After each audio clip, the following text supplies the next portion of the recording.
लगा दो आग पानी में, जवानी उसे कहते हैं, और छीन लो सिलेक्शन, कहानी उसे कहते हैं। अगर तुम्हारी रगों में खून नहीं जुनून दौड़ता है, अगर तुम्हारी धड़कनों में जीतने का नशा है, तो आइए मंजिल को उसकी औकात दिखाते हैं। तैयार रहना, मैं पूरे जोश के साथ में आपके बीच में होऊंगा, और मां तेरे पसीने की हर बूंद को वो तेरे चमकाऊंगा। सपने बड़े देखना, पूरा करके तेरे सिर से दिखलाएगा।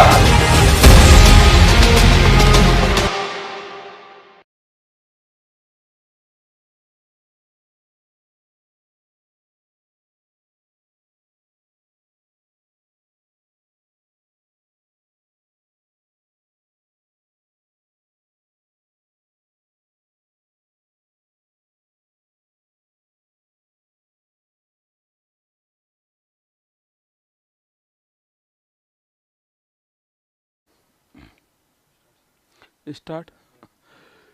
जब अपनों ने कहा था हुनर नहीं है तुम में, तो गैरों से कहलवाया कि होनहार हो तुम। इतनी शिद्दत से दिल तोड़ा तुमने हमारा, आज हमारी कामयाबी के जिम्मेदार हो तुम। हेलो नमस्कार साथियों, उत्कर्ष परिवार में आप सभी का दिल खोलकर स्वागत है। एसएससी उत्कर्ष में आप सभी का स्वागत है, और मेरी पूरी दोस्तों कोशिश रहेगी कि आप डेली इस आवाज को सुन पाएं इस एसएससी उत्कर्ष के ऊपर, और मैं डेली आपके लिए बोल पाऊं कि एसएससी उत्कर्ष में आप सभी का स्वागत है। ठीक है, चलिए एक बार फटाक से दिल भेज दीजिएगा, और एक बड़ी प्यारी सी क्लास आपके लिए लेकर आए हूं। अगर आपको पसंद आएगी तो ऐसी और क्लास जो है मैं आपके लिए लेकर आऊंगा। आज मैं खाली था और मैं अपने घर से आया था, तो मुझे लगा कि यार 50 मिनट जो है वो मैं आपके सामने आता हूं, और 50 मिनट में 50 महत्वपूर्ण सवाल जो कि एसएससी के एग्जाम से पूछे गए सवाल हैं उनको आपको कराने वाला हूं। ठीक है, बिल्कुल सोनम, विकास, केशव, राहुल, बिल्कुल उत्कर्ष के, गौरव, अमिताभ, सभी का स्वागत है।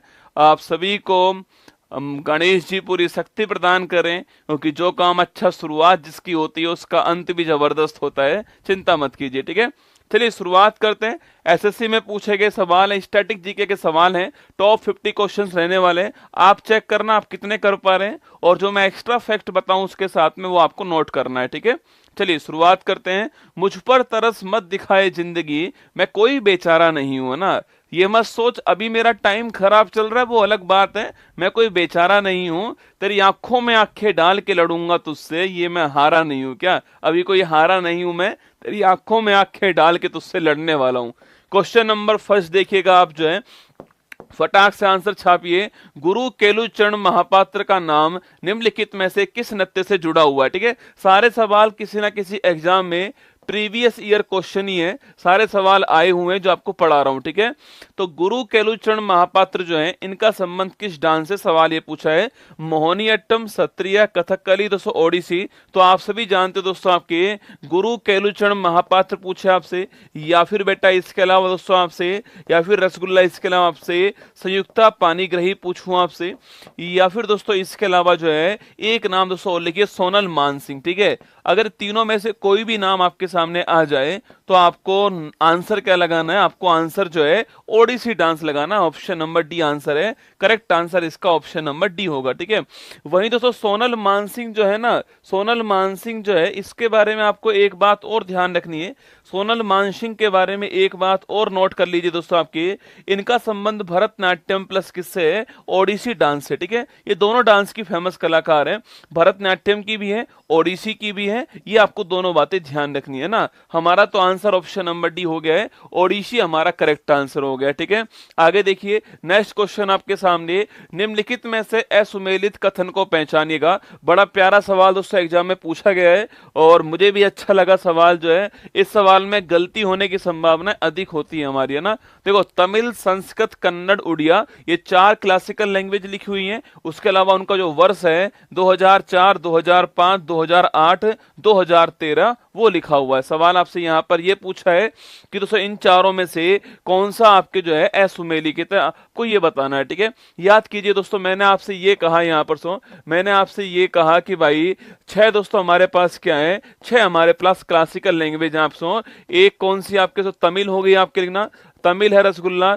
इसके बाद संस्कृत हो गई आपके, लिखिएगा तमिल है, संस्कृत है। इसके अलावा पूछूं आपसे, तमिल, संस्कृत दोस्तों आपके मलयालम, तेलुगु लिखना आपके, तमिल, संस्कृत, तेलुगु, कन्नड़ लिखिएगा, तमिल, संस्कृत, तेलुगु, कन्नड़, मलयालम और आपके उड़िया। तो ये 6 हमारे पास में क्या है, मलयालम और उड़िया, ये हमारे पास 6 जो है वो क्लासिकल लैंग्वेज है, आपको ध्यान रखना है। ठीक है, कौन कौन से, तमिल, संस्कृत, तेलुगु, कन्नड़, मलयालम और उड़िया। ठीक है, याद कीजिए, अगर आपसे पूछे तमिल, दोस्तों आपके लिखना, तमिल जो है पहली क्लासिकल लैंग्वेज थी, 2004 के अंदर जो है तमिल को शामिल किया गया। ठीक है, पहली क्लासिकल लैंग्वेज तमिल ही थी हमारी और 2004 में शामिल होती है। ठीक है, संस्कृत की बात करूं आपसे, ये 2005 के अंदर भारत की एक क्लासिकल लैंग्वेज बनती है। ठीक है, तेलुगु और कन्नड़ पूछूं आपसे, ये साथियों 2008 जो है इसमें शामिल होती हैं क्लासिकल लैंग्वेज के रूप में, आपको ध्यान रखना है। ठीक है, तेलुगु और कन्नड़ कब होती है, 2008 के अंदर होती है। ठीक है, मलयालम पूछे दोस्तों आपसे, याद कीजिएगा, अरे मलयालम रसगुल्ला पूछूं आपसे कौन से वर्ष की है, 2013 की मलयालम, आपको ध्यान रखना है। ठीक है, और उड़िया पूछूं आपसे, ये 2014 की है। बाकी आप जानते हो लेटेस्ट कौन सी आपके, उड़िया लेटेस्ट है, ये भी आपको याद होना चाहिए। 3 को दोस्तों अप्रूवल और मिल चुका है, सो 3 को अप्रूवल और मिल चुका है। सो एक है प्राकृत दोस्तों आपके, एक है आपके प्राकृत, एक है पाली और एक है फारसी, इनको भी अप्रूवल मिल चुका है, यह भी जल्द शामिल हो जाएंगी और फिर कुल हमारे पास में 9 क्लासिकल लैंग्वेज हो जाएंगी। ठीक है, तो हमारा आंसर हो गया तमिल 2004, ठीक बात है, ये एकदम ठीक है ना। संस्कृत 2005, ये भी रसगुल्ला एकदम ठीक है ना। कन्नड़ 2008 दोस्तों ठीक है आपके। उड़िया 2013 नहीं दोस्तों, आपकी उड़िया कौन सा होगा, उड़िया आपका 2014 होने वाला है।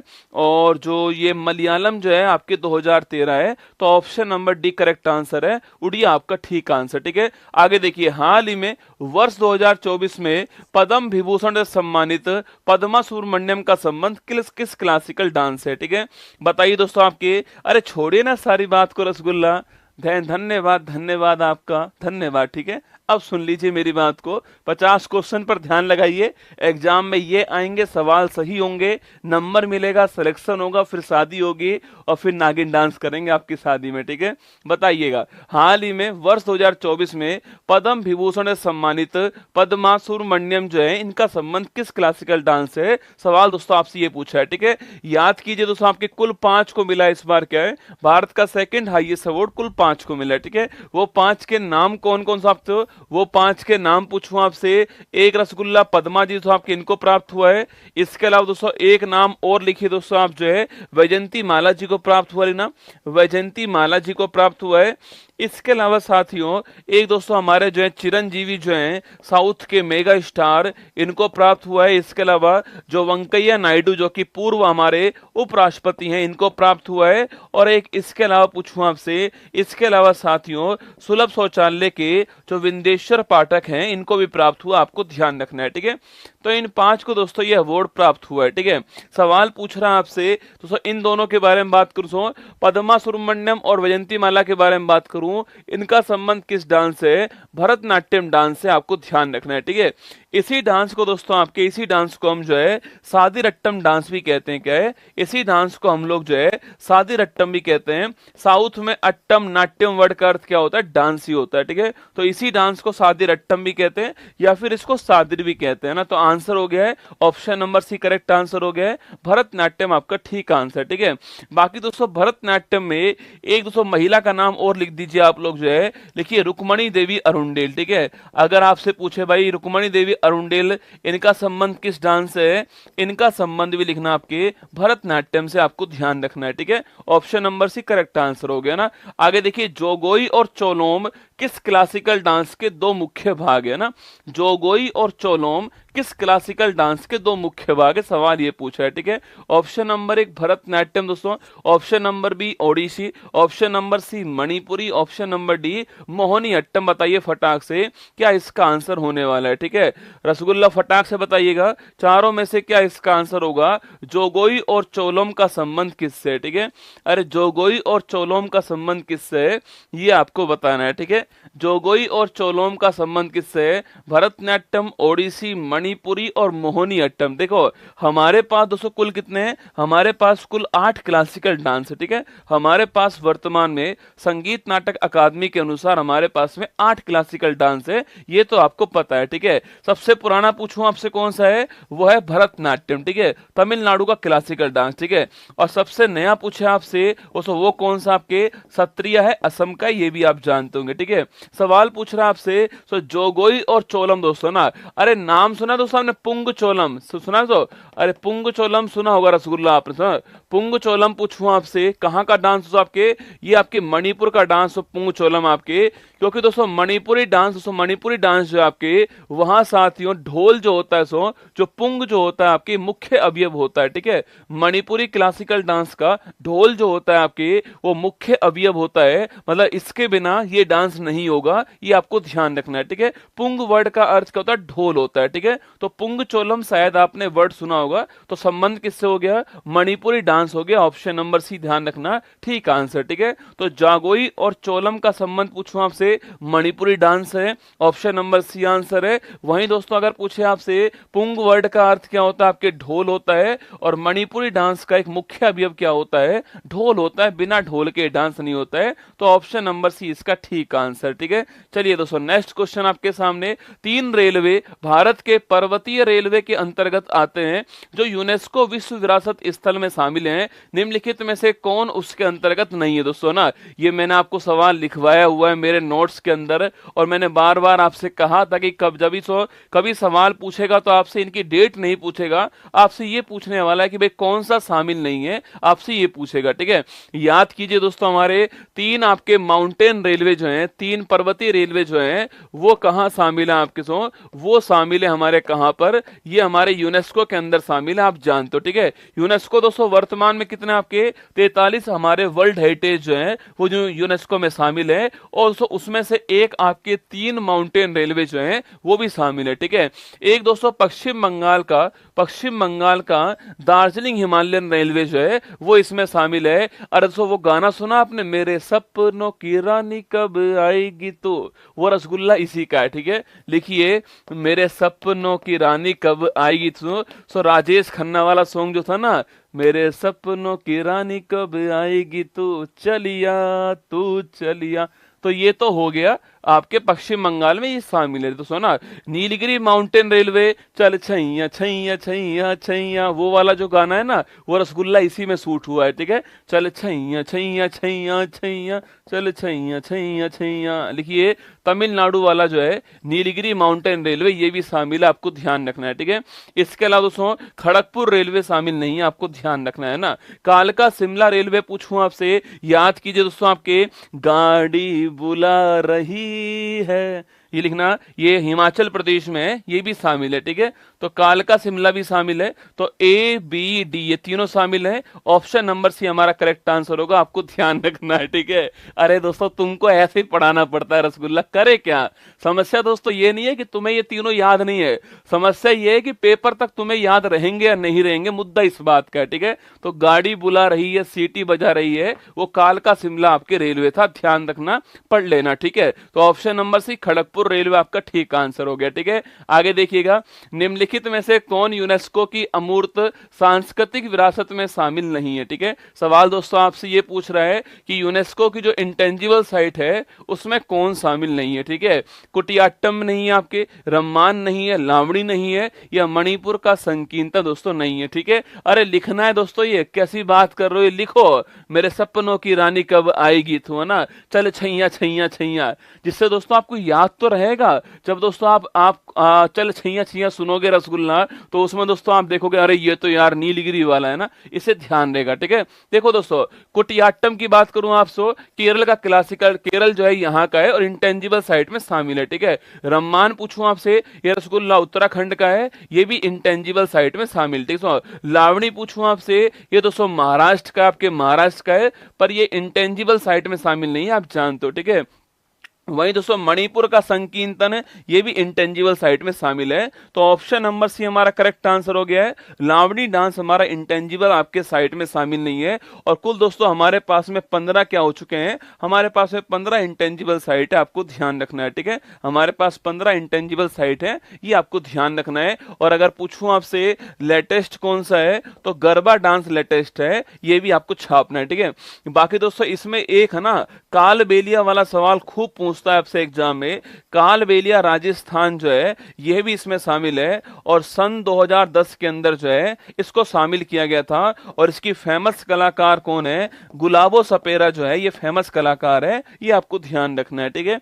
चलिए आगे बढ़ते हैं। नेक्स्ट क्वेश्चन आपके सामने, भारत का एकमात्र सिंधु घाटी सभ्यता का पुरातात्विक स्थल है जो यूनेस्को वर्ल्ड हेरिटेज में शामिल दोस्तों हो चुका है, ठीक है। देखो यूनेस्को वर्ल्ड हेरिटेज में शामिल होने वाला सिंधु घाटी सभ्यता का एकमात्र स्थल कौन सा, आपके कालीबंगा, लोथल, धोलावीरा या सो बनावली पूछूं आपसे। कालीबंगा दोस्तों कहां पर, राजस्थान के अंदर है। काले रंग की चूड़ियां बोलते हैं और जुते हुए खेत के प्रमाण यहां पर मिलते हैं, पर ये यूनेस्को की वर्ल्ड हेरिटेज में शामिल दोस्तों नहीं है, ठीक है। लोथल की बात करूं रसगुल्ला आपसे, ये सो गुजरात से आपके गुजरात के अंदर है, डॉकयार्ड है, पर ये भी आप जानते हो आपके वर्ल्ड हेरिटेज में शामिल नहीं है। धोलावीरा दोस्तों ऑप्शन नंबर सी आंसर हो गया है, करेक्ट आंसर सो गुजरात के अंदर है। और दोस्तों ये आपकी जो सभ्यता है उसका एकमात्र इस सभ्यता का एकमात्र ऐसा स्थान जो 3 भाग में से बटा हुआ है, पश्चिम, पूर्वी और मध्य, ये 3 भाग में डिवाइड हुआ है। बाकी दोस्तों अन्य जो स्थान आपके वो 2 ही भाग हैं,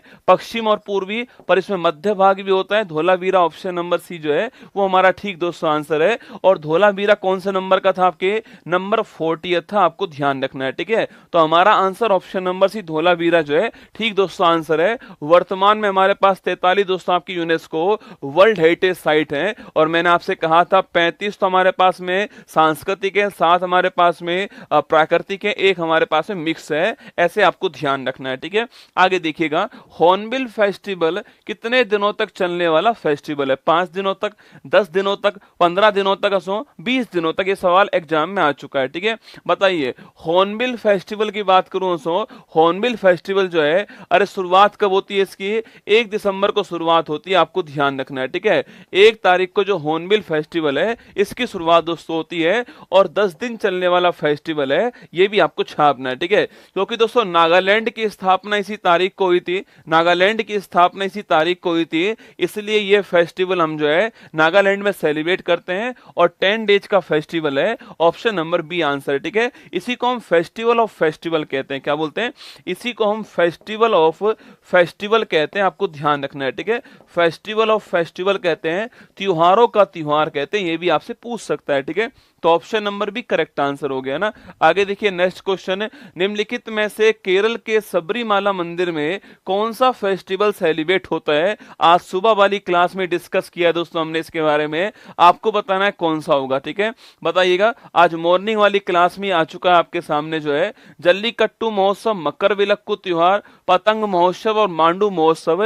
याद कीजिए बेटा, केरल के सबरीमाला दोस्तों मंदिर जो है उसमें कौन सा फेस्टिवल सेलिब्रेट दोस्तों होता है। जल्लीकट्टू फेस्टिवल पूछूं आपसे, अरे याद कीजिए दोस्तों, पोंगल के अंदर, याद करो सो पोंगल के अंदर कौन सा फेस्टिवल है, पोंगल के अंदर तमिलनाडु के अंदर जो है जल्लीकट्टू फेस्टिवल होता है, आपको ध्यान रखना है, ठीक है। तो ये तो हमारा आंसर नहीं दोस्तों होने वाला है, ठीक है।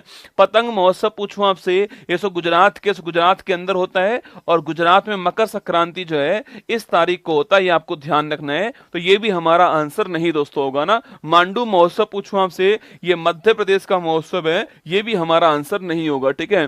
तो Makar Vilakku festival option number B answer हो गया है हमारा ठीक answer. So Makar Vilakku festival है, और मकर संक्रांति वाले दिन जो है सबरीमाला मंदिर जो है वहां पर एक फेस्टिवल होता है, ऑप्शन नंबर बी आपका ठीक आंसर, ठीक है। आगे बढ़िएगा, सरहुल त्योहार दोस्तों किस राज्य में मनाया जाता है, ठीक है। देखो सरहुल त्योहार की बात करूं आपसे, सो राज्य कौन सा है, अरे सरहुल फेस्टिवल पूछा आपसे, राज्य दोस्तों कौन सा आपके, यह राज्य झारखंड हो गया, option number D correct answer, ठीक है। तो सरहुल फेस्टिवल कहां पर होता है, झारखंड में होता है, ऑप्शन नंबर डी आपका करेक्ट आंसर है, ये आपको ध्यान रखना है, ठीक है। आगे देखिए नेक्स्ट क्वेश्चन आपके सामने, निम्नलिखित में से इथियोपिया की राजधानी कौन सी है। मैंने दोस्तों हर टॉपिक को कवर किया यहां पर, और हर टॉपिक में जो सवाल एग्जाम में पूछे गए वो मैंने आपको यहां यहाँ पर लेकर आया हूं, ठीक है। और प्रयास किया है कि मैं आपको चारों ऑप्शन के बारे में कोई ना कोई जानकारी यहाँ पर दे दूं, ठीक है। तो बताइएगा, निम्नलिखित में से इथोपिया की राजधानी कौन सी है? नैरोबी है, दोदोमा है, त्रिपोली है, अदिस अबाबा है। चार ऑप्शन आपके सामने, ठीक है। तो देखो, नैरोबी पूछूं आपसे, कहाँ की दोस्तों राजधानी आपके? केन्या की राजधानी कौन सी? नैरोबी है, आप जानते हो, ठीक है। दोदोमा पूछे आपसे तो किसकी राजधानी? दोदोमा पूछे आपसे, लिखना तंजानिया की राजधानी कौन सी? आपके दोदोमा है, ठीक है। तंजानिया जो है इसकी राजधानी दोदोमा है, ठीक है। त्रिपोली पूछूं आपसे, लीबिया की राजधानी क्या? आपके जो लीबिया देश है उसकी राजधानी क्या? त्रिपोली है, ठीक है। अदिस अबाबा पूछे आपसे, लिखिएगा इथोपिया जो है, इथोपिया की राजधानी क्या है साथियों? वो अदिस अबाबा है। ऑप्शन नंबर बी आंसर, ठीक है। तो option number D correct answer है। Nairobi Kenya, Dodoma Tanzania, Tripoli Libya, Addis Ababa कहाँ का हो गया? इथोपिया। ऑप्शन नंबर डी है, ठीक है। और यहीं पर दोस्तों आपको याद होगा, अफ्रीकन जो यूनियन है इसका मुख्यालय कहां पर है? वो भी यहीं पर है, ये आपको ध्यान रखना है। और अभी दोस्तों हाल ही में G20 जो है इसका लेटेस्ट आपके 21 मेंबर कौन बन चुका है? वो बन चुका है अफ्रीकन यूनियन, आपको ध्यान रखना है, ठीक है। हमारा आंसर ऑप्शन नंबर डी तो करेक्ट आंसर है। और इसकी करेंसी पूछूं आपसे, इसकी करेंसी दोस्तों क्या आपकी? इसकी करेंसी बिर है, ये भी आपको ध्यान रखना है, ठीक है। तो बिर इसकी करेंसी है, बाकी अदिस अबाबा इसकी राजधानी है। ऑप्शन नंबर डी आंसर, ठीक है। आगे देखिए नेक्स्ट, निम्नलिखित में से कौन सा कथन असत्य है? ठीक है, कौन सा दोस्तों गलत है आपको बताना है, ठीक है। कौन सा कथन असत्य है? सवाल पूछा है। मंगोलिया, बांग्लादेश, भूटान, संयुक्त अरब अमीरात, चार यहां पर देश के नाम है और चार देश की चार मुद्राएं यहां पर लिखी हुई है, ठीक है। आपको बताना है कि इन चारों में से कौन सा स्टेटमेंट जो है वो रॉन्ग है, ठीक है। मंगोलिया सोमोनी, बांग्लादेश टका, भूटान गुलट्रम और यूएई की बात करूं आपसे दिरहम। चार दोस्तों ऑप्शन है। देखो, अगर आपसे पूछे मंगोलिया कहां है दोस्तों आपके, देखो यहां से शुरू करते हैं। यूएई की बात करूं आपसे, इसकी करेंसी कौन सी है? रसगुल्ला। इसकी करेंसी दिरहम दोस्तों करेंसी है। और अबू धाबी जो है इसकी राजधानी क्या है? अबू धाबी राजधानी, आपको ध्यान रखना है, ठीक है। वहीं दोस्तों भूटान की बात करो तो भूटान जो है आपके, इसकी करेंसी गुलट्रम है, लिखना। और थिम्पू इसकी राजधानी क्या है? थिम्पू इसकी राजधानी है ना। बांग्लादेश की बात करो, टका इसकी मुद्रा हो गई आपके और ढाका इसकी राजधानी है, ठीक है। और वहीं साथियों नंबर 4 दोस्तों आपके मंगोलिया दोस्तों, लिखना। देखो, अगर आप इन तीन के बारे में जानते हो तो इसका आंसर आप लगा दोगे, भाई यही आंसर होगा, ठीक है। ये तीन अगर आप जानते हो तो ये कर दोगे, ठीक है। बाकी दोस्तों मंगोलिया पूछूं आपसे, यहां की मुद्रा पूछूं आपसे, यहां की मुद्रा आपके तुगरिक है, कौन सी है? तुगरिक यहाँ की मुद्रा है। और लिखना उलन बटोर जो है वो यहाँ की राजधानी है, ठीक है। तुगरिक यहाँ की मुद्रा सो, तुगरिक यहाँ की मुद्रा है छापना। और राजधानी पूछूं आपसे कौन सी है? उलन बटोर राजधानी, आपको ध्यान रखनी है, ठीक है। अच्छा दोस्तों सोमोनी पूछूं आपसे, सोमोनी जो है यह किसकी करेंसी है? चलो देखते हैं आप में से कौन बताने वाला है। जो भी कमेंट कर रहा है ना, गुरुजी सवाल आसान है, ये मैंने घर पे नहीं बनाए सवाल, ठीक है। ये सारे सवाल दोस्तों एसएससी ने अपने एग्जाम में पूछे गए सवाल है, मैं आपको वही करवा रहा हूं, ठीक है। अपना ज्ञान नहीं पेल रहा हूं, मैं आपको वही सवाल करवा रहा हूं, ठीक है। और जिसको आसान लग रहा है वो इस सवाल का आंसर छाप दे बिना गूगल की सहायता के कि सोमोनी जो है वो किस देश की करेंसी है, ये आपको बतानी है, ठीक है। सोमोनी किस देश की करेंसी है, ये सवाल आपके लिए ना। साउथ कोरिया की मुद्रा सो क्या है? रियाल है, वॉन है, येन है, पीसो है। अरे साउथ कोरिया पूछूं आपसे, साउथ कोरिया जो है सो इसकी करेंसी कौन सी है? सो रियाल नहीं है साथियों ना, so one option number B answer है। येन पूछूं आपसे, जापान दोस्तों येन हो गई आपके, जापान की येन है सो। और फिलीपींस की पीसो है, ठीक है। फिलीपींस हो गया दोस्तों आपके, इसके अलावा अर्जेंटीना हो गया, इनकी पीसो आपको ध्यान रखना है, ठीक है। बाकी मैंने आपसे कहा सोमालिया नहीं रसगुल्ला, अच्छा मतलब सोमानी सोमालिया, ठीक है। सोमानी सोमालिया ना, थप्पड़ रसगुल्ला, ठीक है। ऐसा थोड़ी दोस्तों होता है ना। सोमानी पूछूं आपसे, सोमानी दोस्तों किसकी करेंसी है आपके? सोमानी किसकी करेंसी है बताना है आपको, सोमानी किसकी करेंसी है, ठीक है। बाकी हमारा आंसर तो हो गया won. North Korea South Korea won currency आपको ध्यान रखनी है, ठीक है। ऑप्शन नंबर बी आंसर है। और जो साउथ कोरिया इसकी राजधानी क्या है? सियोल इसकी राजधानी क्या है? सियोल इसकी राजधानी, आपको ध्यान रखना है ना। ऑप्शन नंबर बी हमारा ठीक आंसर, ठीक है। आगे बढ़िएगा, निम्नलिखित में से म्यांमार की राजधानी और मुद्रा का नाम क्या है? क्रम से आपको बताना है। ठीक है, देखिए ऑप्शन नंबर 1 माले और रुपया है, ऑप्शन नंबर बी बैंकॉक और बाहट है, ऑप्शन नंबर सी नापीता और क्यात है, ऑप्शन नंबर डी बाकू और मनत। ठीक है, अगर दोस्तों आपको या तो राजधानी पता हो तो सवाल हो जाएगा, अगर आपको राजधानी नहीं पता, मुद्रा पता है तो सवाल हो जाएगा। ठीक है, इन दोनों में से कोई भी एक चीज पता है तो आंसर आपका निकल जाएगा। या तो राजधानी पता होनी चाहिए आपको या करेंसी पता होनी चाहिए, दोनों में से अगर एक भी पता है तो आप कर जाओगे दोस्तों ना। लिख लीजिए, तो लिख लीजिए आपसे सोमानी पूछूं आपसे कहां से, सोमानी किसकी है, लिखिए सोमानी जो है तजाकिस्तान की करेंसी, आपको ध्यान रखना है। ठीक है, सोमानी किसकी, आपके तजाकिस्तान की करेंसी सोमानी है, ये आपको ध्यान रखना है। ठीक है, देखिए तो माले और रुपया पूछूं आपसे, अरे कहां की दोस्तों, मालदीव, कहां की है, मालदीव की हो गई माले और रुपया। ठीक है, बैंकॉक रसगुल्ला, सो बैंकॉक और बाहट पूछूं आपसे कहां की है, थाईलैंड, किसकी है,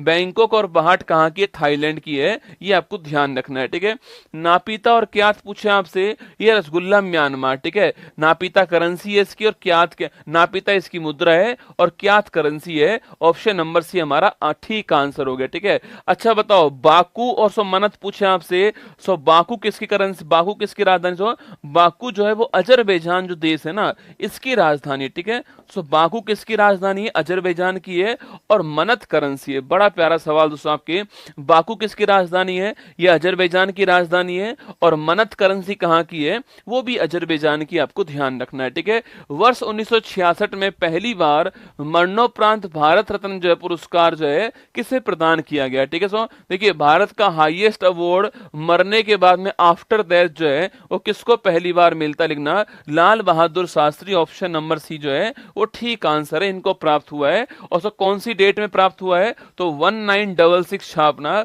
इस वर्ष में प्राप्त हुआ, आपको ध्यान रखना है। ठीक है, ताशकंद एग्रीमेंट के बाद इनका निधन हो गया था और उसके बाद में ये आपको प्राप्त हुआ। ठीक है, वही दोस्तों आपके पूछूं आपसे, इंदिरा गांधी पूछा आपसे, पहली दोस्तों महिला कौन, आपके इस अवार्ड को लेने वाली पहली महिला इंदिरा गांधी हैं और 1971 में इनको ये अवार्ड प्राप्त किया। ठीक है, मदर टेरेसा पूछूं आपसे, एक बार दोस्तों इसको बंद कर दिया था, किसको, आपके इस अवार्ड को एक बार बंद किया। ठीक है, फिर दोस्तों इसको 1980 में रीस्टार्ट किया। ठीक है, तो पूछूं आपसे रीस्टार्ट करने के बाद में ये पहली बार किसको मिलता है, ये पहली बार जो है वो मिलता है किसको, आपके मदर टेरेसा को मिलता है 1980 के अंदर। ये सारे पॉइंट आपको एग्जाम के हिसाब से ध्यान रखने हैं। ठीक है, कभी सवाल पूछूं आपसे कि पद्म पुरस्कार पुनः शुरू होने के बाद में पहली बार किसको अवार्ड मिला, मदर टेरेसा, आपको छापना 1980 में मिलता है, ये भी सवाल आपसे पूछता है। ठीक है, और सो हमारे भारत के जो पहले राष्ट्रपति हैं इनको दोस्तों ये अवार्ड कब प्राप्त हुआ, आपके इनको ये अवार्ड आपके 1962 में प्राप्त हुआ, आपको ध्यान रखना है। ठीक है,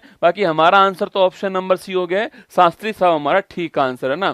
पहला ज्ञानपीठ पुरस्कार किसको और कब दिया गया है। ठीक है, देखो इसमें थोड़ा दोस्तों खेल खेला उसने, बाकी सवाल तो आसान है, कोई भारी सवाल नहीं है। पर स्टैटिक जीके में दोस्तों आपको एक बात ध्यान रखनी है, जो पीवाईक्यू आ चुके हैं ना इनको आपको बार बार करना है दोस्तों ना, कोई नया सवाल नहीं बनता इसके अंदर, करंट अफेयर्स में बन सकता है पर इसमें नहीं बनता है। ठीक है, इसमें जो पीवाईक्यू है उनको बार बार आपको करना पड़ेगा, ढूंढ ढूंढ कर निकालो पीवाईक्यू जो है एसएससी एग्जाम में जो आए हुए हैं, चाहे तो जीडी हो, चाहे सीपीओ हो, चाहे सीजीएल हो, जहां पर भी है उस सबको लेना है। ठीक है, देखिएगा सवाल दोस्तों थोड़ा बहुत यहां पर टफ इसलिए बन गया कि आपने अगर गौर नहीं किया तो आपने देखा कि ऑप्शन नंबर बी और ऑप्शन नंबर डी आपके दोनों दोस्तों एक ही नाम है। ठीक है, मतलब आपको यह पता होना चाहिए कि भाई ज्ञानपीठ अवार्ड पहली बार कब दिया गया। सवाल आपसे यह पूछना चाह रहा है कि यह अवार्ड पहली बार कब दिया गया, यह आपको पता होना चाहिए कि यह पहली बार अवार्ड जो है वो आपके 65 में दिया गया था। 1960 में इसकी स्थापना हुई थी, पर यह अवार्ड आपके 65 के अंदर मिलता है, और मलयालम लैंग्वेज के लिए जी शंकर कुरूप जो है इनको यह अवार्ड मिला। ऑप्शन नंबर बी आपका ठीक आंसर है। मैंने आपसे क्या बोला, सो मैंने आपसे कहा कि जो मलयालम लैंग्वेज है इसके लिए अवार्ड मिलता है और जी शंकर कुरूप को मिलता है 65 में मिलता है, आपको ध्यान रखना है। ठीक है, और सो अवार्ड का नाम क्या है, ज्ञानपीठ अवार्ड इसका नाम है। अच्छा पूछूं आपसे कितनी भाषाओं के अंदर, सो कितनी लैंग्वेज के अंदर यह अवार्ड मिलता है, यह सवाल भी आपसे पूछ सकता है, कितनी लैंग्वेज के अंदर यह अवार्ड मिलता है। ठीक है, बाकी दोस्तों अगर पूछूं आपसे पहली महिला पूछे आपसे कौन सी है, तो पहली महिला का नाम छापना आशा पूर्णा देवी जो है ये पहली महिला है जिनको ये अवार्ड मिला है, ये भी आपको ध्यान रखना है। ठीक है, तो हमारा आंसर ऑप्शन नंबर से बी हो गया है। एक सवाल आपके लिए यहाँ पर, कितनी लैंग्वेज के अंदर ज्ञानपीठ दोस्तों अवार्ड मिलता है? 11 लाख रुपए इसकी इनामी राशि क्या है? 11 लाख रुपए इसकी इनामी राशि है, ये आपको ध्यान रखना है, ठीक है। 11 लाख रुपए इसकी तो इनामी राशि है, बाघ देवी की प्रतिमा इसमें मिलती है, और ये 23 लैंग्वेज के अंदर। कई के दोस्तों बच्चे कंफ्यूज रहते हैं लाइफ टाइम रसगुल्ला ना, हाँ लाइफ टाइम कंफ्यूज दोस्तों ना, कि गुरुजी 22 लैंग्वेज हैं या 23 है या 24 है ना। एक बार तो कंफ्यूजन दूर तो कर लीजिए आपके। 22 हमारे संविधान की मूल भाषाएं क्या है? 22 हमारे संविधान के अंदर जो 8वीं जो अनुसूची है, इसके अंदर 22 दोस्तों हमारे पास मूल भाषा है, ठीक है। जब भी दोस्तों 23 की बात करूं आपसे, तो 22 प्लस इंग्लिश बात करें आपसे, यह किसकी दोस्तों आपकी, यह जो है वो ज्ञानपीठ अवार्ड की भाषा है, ठीक है। तो 22 प्लस इंग्लिश जोड़ने पर ज्ञानपीठ अवार्ड बनेगा दोस्तों आपके, और 22 प्लस इंग्लिश प्लस राजस्थानी जोड़ने पर आपका है 22 प्लस इंग्लिश प्लस दोस्तों आपके राजस्थानी जोड़ने पर 24 बनेगा, जो कि किसका होगा? साहित्य अकादमी पुरस्कार होने वाला, आपको ध्यान रखना है, ठीक है। साहित्य अकादमी पुरस्कार 24 लैंग्वेज में मिलता है, 22 प्लस इंग्लिश प्लस आपके राजस्थानी लैंग्वेज मिलेगा, 22 प्लस इंग्लिश ज्ञानपीठ मिलेगा, आपको ध्यान रखना है, ठीक है। आगे बढ़िएगा। निम्नलिखित में से लेजिम दोस्तों क्या है? ठीक है, देखो लेजिम क्या है? लोक नृत्य है, वाद्य यंत्र है, ए और बी दोनों है, या सो ट्राइब आपके जनजाति? सवाल आपसे ये पूछ रहा है, ठीक है। लेजिम दोस्तों याद कीजिए, मैंने दोस्तों आपको लेजिम आपके लावणी लेजिम दोस्तों, लावणी और लेजिम मैंने आपको महाराष्ट्र जो है लावणी लेजिम, लावणी सो लेजिम और तमाशा जो है ये महाराष्ट्र के प्रमुख आपके फोक डांस हैं, ये हम पढ़ चुके हैं, ठीक है। वहीं दोस्तों मैंने आपसे कहा दोस्तों आपके लेजिम दोस्तों डांस जो आपके वो लेजिम वाद्य यंत्र हाथ में रखने के बाद दोस्तों होता है ना। लेजिम साथियों एक आपके म्यूजिकल इंस्ट्रूमेंट्स, आपके म्यूजिकल इंस्ट्रूमेंट भी होता है। अरे वही दोस्तों हरे रामा हरे कृष्णा, वही दोस्तों लेजिम होता है ना। तो लेजिम एक म्यूजिकल इंस्ट्रूमेंट भी होता है, एक फोक डांस भी होता है, इसलिए ऑप्शन नंबर सी ध्यान रखना, ए और बी दोनों करेक्ट आंसर है। लेकिन स्टेट कौन सा है? महाराष्ट्र है, ये भी आपको ध्यान रखना है, ठीक है। आगे बढ़िएगा। थोड़ा खेल नृत्य निम्नलिखित में से किस राज्य संबंधित है? ठीक है, सो थोड़ा खेल पूछ रहा हूं आपसे, यह खेल आपके कौन सा राज्य है वो आपको बताना है, ठीक है। थोड़ा पहली बात आपके क्या है? खेल नृत्य है, ठीक है। थोड़ा एक खेल नृत्य है। सवाल पूछ रहा है राज्य कौन सा? सिक्किम है, आंध्र प्रदेश है, सो हरियाणा है, हिमाचल है। यह सवाल एसएससी ने अपने सीजीएल जो एग्जाम है वहां पर आपसे पूछा गया है। थोड़ा खेल डांस जो है उसका संबंध किस राज्य से? सवाल आपसे ये पूछा है, ठीक है। देखिए दोस्तों आपके, अगर आपसे पूछूं आपसे छम डांस पूछे आपसे, इसका संबंध किससे दोस्तों ना। इसके अलावा आपसे पूछे आपसे थोड़ा डांस पूछूं आपसे, इसका संबंध किससे? ठीक है। बाकी दोस्तों आपसे धमान पूछूं आपसे, इसका संबंध किससे? ठीक है। तो थोड़ा, छम, धमान दोस्तों आपके, नटी लिखना, नटी आपके, और थाली डांस लिखना। अगर ये पांचों डांस आपसे पूछे, छम, थोड़ा, धमान, नटी, थाली, ये पांचों की पांचों कहाँ के हैं? हिमाचल प्रदेश का, आपको ध्यान रखना है, ठीक है। ऑप्शन नंबर डी आंसर है। फिर सुन लीजिएगा, छम डांस दोस्तों आपके ये बौद्ध धर्म का डांस है, और थोड़ा डांस आपके धमान, नटी और थाली छापना हिमाचल प्रदेश, आपको ध्यान रखना है, ठीक है। चलिएगा। पारंपरिक नृत्य रूप गोटी पुआ का संबंध किस राज्य से है ना। सो गोटी पुआ दोस्तों बड़ा प्यारा सवाल आपके सामने। गोटी पुआ डांस का संबंध किससे? ठीक है, पश्चिम बंगाल से, ओडिशा से, बिहार से, या फिर छत्तीसगढ़? आपसे पूछा सवाल यहाँ पर, इन चारों में से कौन गोटी पुआ डांस हो गया है, ये आपको ध्यान रखना है। सो अरे गोटी पुआ डांस पूछूं आपसे, इसका संबंध किस दोस्तों आपके नृत्य से है? देखो गोटी पुआ दोस्तों आपके, आप दोस्तों ऐसे याद कर लो भाई साहब, गोटी पुआ, घूमरा और सो दल खाई लिखना। गोटी पुआ लिखिएगा, गोटी पुआ, घूमरा, गोटी पुआ, घूमरा और सो दल खाई कौन सा है? दल खाई पूछे आपसे। यह तीनों फोक डांस कहाँ के हैं? यह तीनों फोक डांस कहाँ से? यह तीनों फोक डांस जो है वो ओडिशा के हैं, ये आपको ध्यान रखना है, ठीक है। गुरुजी याद तो होता ही नहीं, बार बार गुरुजी भूल जाते हैं। अरे दोस्तों क्यों भूल जाते हो रसगुल्ला? सो देखो, सो पुआ खाए सो हमने, अरे पुआ खाया आपने? सो पुआ रसगुल्ला एक डिश होती है ना, सो पुआ एक डिश होती है, आप जानते हो सो पुआ एक डिश होती है। तो गोटी पुआ सो हम कहाँ का? ओडिशा, ठीक है।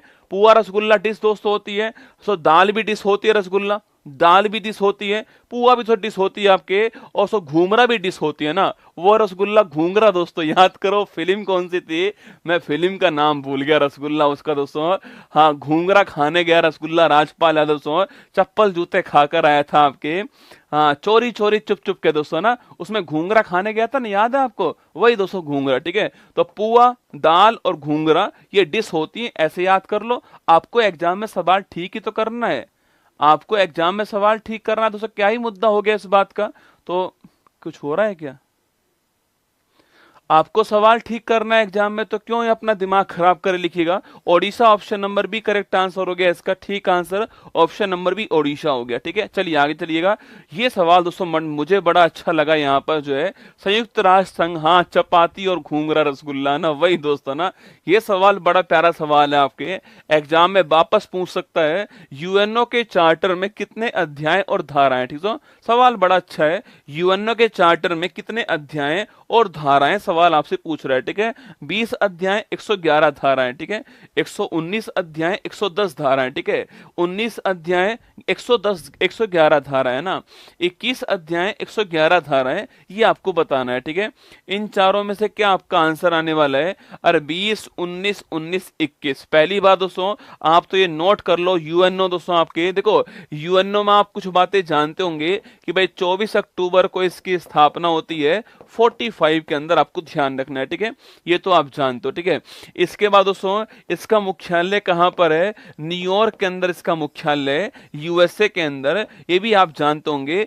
और जो मैनहट्टन द्वीप है यहां पर इसका मुख्यालय, ये भी आपको याद होगा। ठीक है, वहीं दोस्तों अगर आपसे पूछे आपसे ये भी तुम रसगुल्ला भूल जाओगे दोस्तों, हम आपको इसको याद करवाएंगे, चिंता नहीं करना। ठीक है, देखिए दोस्तों 24 अक्टूबर 45 को यूएनओ की स्थापना होती है। ठीक है, वहीं दोस्तों न्यूयॉर्क के अंदर इसका मुख्यालय हो गया। ठीक है, और मैनहट्टन द्वीप जो है यहां आपके न्यूयॉर्क के अंदर इसका मुख्यालय। ठीक है, अब गुरुजी आपसे पूछे यहां सो इसमें वर्तमान में देश कितने हैं, 193 देश जो है इसमें शामिल है, और साउथ सुडान छापना ये इसका नवीनतम देश है, आपको ध्यान रखना है। ठीक है, कभी सवाल दोस्तों पूछे आपसे सो यूएनओ चार्टर जो है उस पर साइन करने वाले सो देश कितने आपके, देखो उसमें भाग लेने वाले देश 51 थे, पर साइन करने वाले देश 50 थे। पोलैंड ने साइन नहीं किया, इस बात को ध्यान रखना। यूएनओ का जो चार्टर था उसके ऊपर पोलैंड ने साइन नहीं किया, उसने मना कर दिया था। 50 देश ने शामिल करा, पर दोस्तों 51 देश उसमें शामिल हुए। ठीक है, इसका नाम देने वाला कौन था आपके, इसका नाम देने वाला कौन था, फ्रैंकलिन डी रूजवेल्ट जो है ये इसका नाम देने वाला, और इन्हें आपके शांति का नोबेल पुरस्कार मिला हुआ है, आपको ध्यान रखना, फ्रैंकलिन डी रूजवेल्ट। ठीक है, 193 देश साउथ सुडान है, ये आपको ध्यान रखना है। ठीक है, इसके कुल दोस्तों वर्तमान में 6 अंग होते हैं, ये आप जानते हो, पर दोस्तों आपको याद होगा आपके, और ट्रस्टीशिप काउंसिल जो है वो अभी काम नहीं कर रहा है, 5 अंग एक्टिव है, पर कुल आपको 6 अंग मानने हैं। ठीक है, वही दोस्तों पूछूं आपसे इसमें कुल कितने अध्याय हैं, 19 अध्याय 111 धाराएं, ऑप्शन नंबर सी आंसर है। अच्छा, आप में से कौन कौन ये चाहता है कि मैं आपको स्टैटिक जीके जो है वो यूट्यूब के ऊपर टॉपिक वाइज पढ़ा दूं, आप में से कौन कौन ऐसा है, बताओ, हाथ खड़े करके बताओ, आप में से कौन कौन ऐसा है जो चाहता है कि स्टैटिक जीके में आपको, हाँ मैं आपसे इतना वादा कर सकता हूं कि जब मैं आपको पढ़ाऊंगा ना रसगुल्ला, यकीन मानना उसके बाद फिर आपको कुछ और नहीं पढ़ना, उसी को आपको बार बार रिवाइज करना पड़ेगा। बताओ खड़े करके हाथ कौन कौन ऐसा है। 19 अध्याय 111 धाराएं, ऑप्शन नंबर सी आपको ध्यान रखना है, ये दोस्तों ऑप्शन नंबर सी है ना। और दोस्तों मैं केवल लिखाता नहीं हूं रसगुल्ला ना, मैं आपको हंसा हंसा के आपको याद करवाने का प्रयास करता हूं कि कोई बात नहीं। सो चलो इससे क्या ही रसगुल्ला फर्क पड़ता है कि भाई चल छैया छैया से जो आपके नीलगिरी आपने याद कर ले, क्या ही फर्क पड़ता है इस बात से। नीलगिरी तो आपको दिमाग में आया कि नीलगिरी जो है वो यूनेस्को वर्ल्ड हेरिटेज में शामिल है ना, इतना दिमाग तो आ ही गया दोस्तों आपको।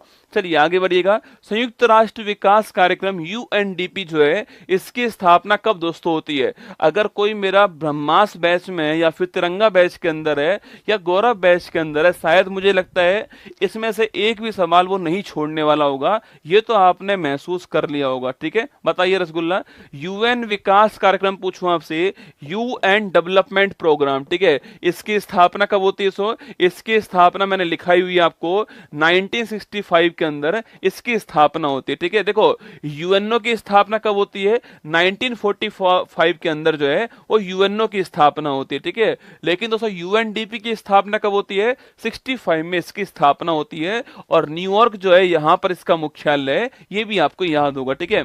बाकी दोस्तों यूएनडीपी के बारे में आपको एक सवाल दोस्तों हमेशा याद रखना, मानव विकास सूचकांक जारी करने वाला कौन? लिखना मानव विकास सूचकांक जो है, एचडीआई जो इंडेक्स है, मानव विकास सूचकांक जो है, इसको जारी करने वाली संस्था कौन सी है? वो यूएनडीपी, आपको ध्यान रखना है। और अभी दोस्तों लेटेस्ट जो सूचकांक आया है उसमें भारत की रैंक कौन सी है? 134 रैंक है, आपको ध्यान रखना है, ठीक है। मैंने आपसे कहा कि मानव विकास सूचकांक जारी करने वाली संस्था कौन सी है? वो यूएनडीपी है, और भारत की रैंक कौन सी है? 134 रैंक का आपको ध्यान रखना है, ठीक है। और वहीं दोस्तों जेंडर इनइक्वलिटी इंडेक्स पूछूं आपसे, जेंडर इनइक्वलिटी इंडेक्स जो है इसको भी जारी करने वाला कौन? आपके इसे बोलते हैं लैंगिक असमानता सूचकांक। इसको भी जारी करने वाला कौन है? इसको भी जारी करने वाला कौन हो गया आपके? वो यूएनडीपी दोस्तों हो गया। और रैंक कौन सी इसमें? इसमें भारत की रैंक 108 है, आपको ध्यान रखना है, ठीक है। दोनों के बारे में ध्यान रखिएगा। ऑप्शन नंबर सी हमारा करेक्ट आंसर है। 1965 के अंदर जो है ये आपकी स्थापना होती है, option number C correct answer, ठीक है। आगे देखिएगा, राष्ट्रीय शैक्षणिक और अनुसंधान प्रशिक्षण परिषद की स्थापना कब दोस्तों होती है ना? देखिएगा, राष्ट्रीय शैक्षणिक और अनुसंधान प्रशिक्षण परिषद जो है इसको बोलते हैं national council for education and research training, जो है एनसीईआरटी कहते हैं, ठीक है। इसको रसगुल्ला एनसीईआरटी बोलते हैं, इसलिए ध्यान रख लीजिए दोस्तों, आपके एनसीईआरटी की फुल फॉर्म एग्जाम में पूछ सकता है, ये इसकी फुल फॉर्म है, ठीक है। तो एनसीईआरटी किसको बोलते हैं? NCERT rasgulla national council for education and research training जो है वो इसकी फुल फॉर्म है, ठीक है। अच्छा, इसकी स्थापना कब होती है? 1961 के अंदर जो है इसकी स्थापना होती है, ऑप्शन नंबर बी आपका ठीक दोस्तों आंसर है। आप में से कोई दोस्तों डेट बताएगा कि कौन सी दिनांक को इसकी स्थापना होती है? बताओ कौन सी दिनांक को इसकी स्थापना होती है, वो डेट कौन सी है जिस डेट को इसकी स्थापना होती है? बाकी दिनेश शकलानी जो है, लिखना दिनेश शकलानी जो है वो इसके हेड है, आपको ध्यान रखना है, ठीक है। दिनेश शकलानी इसके हेड है, ऑप्शन नंबर बी आंसर है हमारा। आपको डेट बतानी है, डेट कौन सी है ना। वर्ष 1955 में गुट निरपेक्ष आंदोलन की स्थापना किस सम्मेलन के तहत दोस्तों हुई थी? अगर आपने ढंग से अध्ययन नहीं करा है तो यकीन मानना आप ये सवाल नहीं कर पाओगे, और जिन्होंने ढंग से पढ़ा हुआ स्टैटिक वाला पोर्शन जो है वो इस सवाल को निकाल ले जाएगा। 1955 सो यहाँ पर जो नेम है हमारा, जिसको हम नॉन अलाइन मूवमेंट कहते हैं, सो इसका यहाँ पर आपके पहला सम्मेलन नहीं पूछा आपसे, 61 वाला सो बेलग्रेड के अंदर हुआ था, सर्बिया के अंदर हुआ था, आपको याद होगा। सो जवाहरलाल नेहरू जो है आपके उसमें मेन भूमिका के अंदर थे। यहाँ पूछा इसकी स्थापना के लिए 55 में सम्मेलन हुआ था, सो वो कहाँ हुआ था आपके? वो बांडुक सम्मेलन हुआ था, आपको छापना है, ठीक। कहाँ हुआ था? वो बांडुक सम्मेलन हुआ था, ये आपको ध्यान रखना है, ठीक है। तो option number B correct answer हो गया है, बांडुक सम्मेलन हुआ है, option number B correct answer, आपको ध्यान रखना है, ठीक है। और सो ऊपर वाला सम्मेलन पूछूं आपसे, याद कीजिए, वर्ल्ड बैंक और आईएमएफ जो है इसकी स्थापना किससे होती है? 44 के अंदर आपके जो बेटन वुड्स सम्मेलन है इससे स्थापना होती है, आपको ध्यान रखना है, ठीक है। हमारा आंसर ऑप्शन नंबर बी बांडुक सम्मेलन हो गया है। अच्छा, ये बांडुक स्थान पूछूं आपसे, ये कहां है रसगुल्ला? सो बांडुक स्थान जो है, ये बांडुक लोकेशन जो है वो तो किस देश के अंदर? लिखना ये बांडुक लोकेशन जो है इंडोनेशिया के अंदर है, ये सवाल भी आपसे पूछ सकता है, ठीक है। तो हमारा answer option number B Bandung, option number B हमारा जो है वो ठीक आंसर हो गया है, ये आपको ध्यान रखना है ना। आगे बढ़िएगा, 1798 में लॉर्ड्स वेलेजली ने पहली सहायक संधि किस दोस्तों आपके किसके साथ में की है? अरे पहली सहायक संधि तो आप जानते हो 1798 से होती है, करने वाला कौन सा? वेलेजली करने वाला। अच्छा, कभी सवाल पूछा आपसे सहायक संधि की शुरुआत करने वाला कौन? बताओ मुझे, सहायक संधि की शुरुआत करने वाला कौन था? यह क्वेश्चन आपके लिए, ठीक है।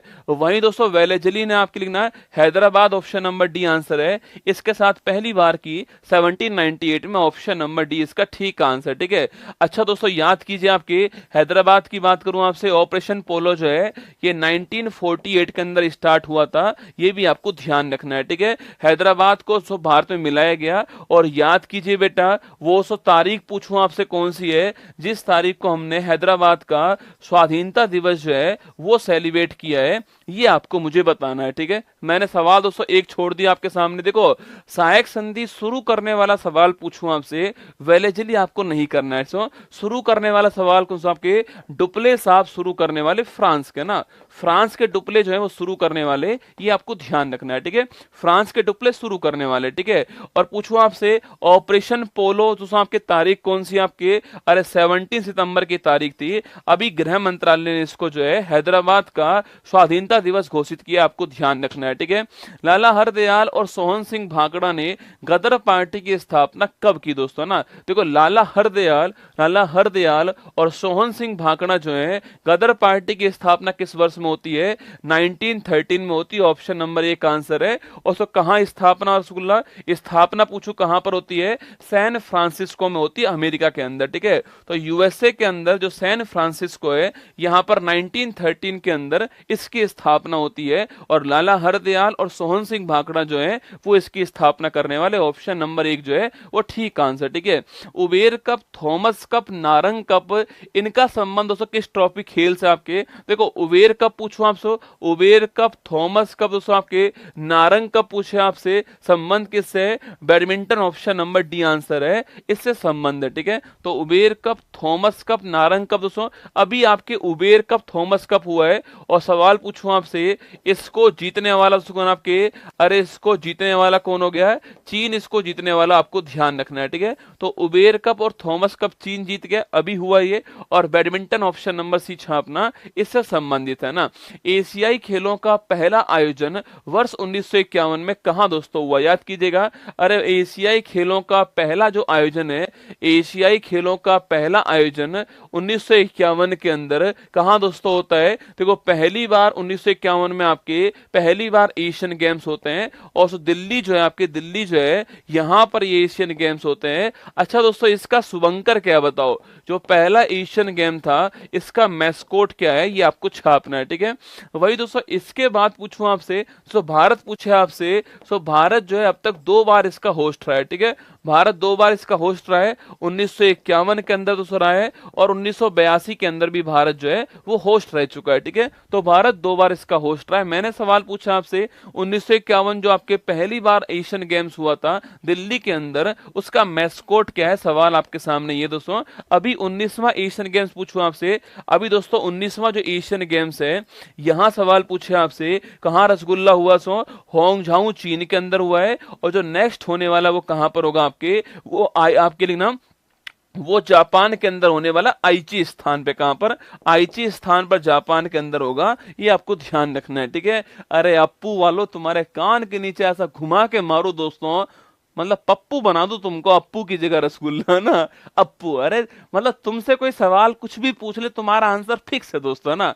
मैंने सवाल पूछा कि 51 में जो एशियन गेम्स हुआ है उसका मैस्कोट क्या है, अरे कोई भी मैस्कोट नहीं था रसगुल्ला दोस्तों, कोई भी मैस्कोट नहीं है। मैस्कोट की शुरुआत 82 में हुई सुना, पहली बार मैस्कोट कब आता है, पहली बार शुभंकर 1982 में आता है। और अप्पू शुभंकर कौन था, अप्पू शुभंकर था, आपको ध्यान रखना है। ठीक है, अप्पू शुभंकर पहली बार 82 में आया। ठीक है, ध्यान रखिएगा ना। ऑप्शन नंबर बी नई दिल्ली ठीक आंसर। ठीक है, निम्नलिखित में से कौन ग्रैमी अवार्ड जीतने वाली पहली भारतीय महिला संगीतकार है। सवाल दोस्तों बहुत बढ़िया सवाल है आपके, ये सवाल एग्जाम में खूब पूछता है आपसे कि ग्रैमी अवार्ड्स हो। देखो, ग्रैमी अवार्ड का संबंध तो म्यूजिक से है ना, एमी अवार्ड का संबंध टेलीविजन से है। ठीक है, पुलित्जर अवार्ड का संबंध पूछो किससे दोस्तों, आपके पुलित्जर वाला आपके किससे, ये आपके पत्रकारिता से। और प्रिज्जर वाला रसगुल्ला पूछूं आपसे किसके से, प्रिज्जर वाला जो है लिखना किससे आपके, वो आपका आर्किटेक्चर से, ध्यान रखना। ठीक है, सवाल यहां पर पूछ रहा है सो ग्रैमी अवार्ड मतलब म्यूजिक का अवार्ड, सो म्यूजिक का अवार्ड है। और पहली भारतीय महिला पूछूं आपसे कौन है, Tanvi Shah. Option number B answer है, ये पहली भारतीय महिला। ठीक है, पहले भारतीय पूछूं आपसे कौन सो, अरे पहले भारतीय कौन था आपके, तो पंडित रविशंकर रविशंकर पहले भारतीय हैं, यह भी आपको ध्यान रखना है, ठीक है। तो ग्रैमी अवार्ड पाने वाले पहले भारतीय पंडित रविशंकर हैं। पहली भारतीय महिला पूछूं आपसे तन्वी शाह दोस्तों आपके, AR रहमान, तन्वी शाह दोस्तों, इन दोनों का आपके जो जय हो फिल्म था ना, जय हो जो गाना था आपके, अरे जय हो, वही दोस्तों आपके जय हो के लिए लिखना तन्वी शाह को मिला। ऑप्शन नंबर बी आपको ध्यान रखना है, ठीक है। अच्छा, अगर पूछूं आपसे अभी दोस्तों हाल ही में किस फ्यूजन बैंड को, लिखना अभी हाल ही में किस फ्यूजन बैंड को यह अवार्ड प्राप्त हुआ है, यह भी आपको बताना है, ठीक है। चलिए आगे बढ़िएगा। राष्ट्रीय ध्वज की लंबाई और चौड़ाई का अनुपात क्या है दोस्तों?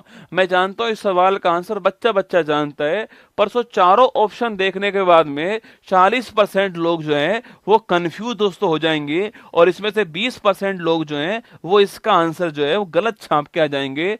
3:2 होता है, या फिर 2:3 होता है, या 2:2 होता है, या 3:3 होता है। यहां पर दोस्तों मामला खराब होगा, ठीक है। लेकिन शक्ति बैंड पूछूं आपसे, कौन सी बैंड आपके? शक्ति बैंड आपके, इसमें बहुत सारे लोग शामिल थे।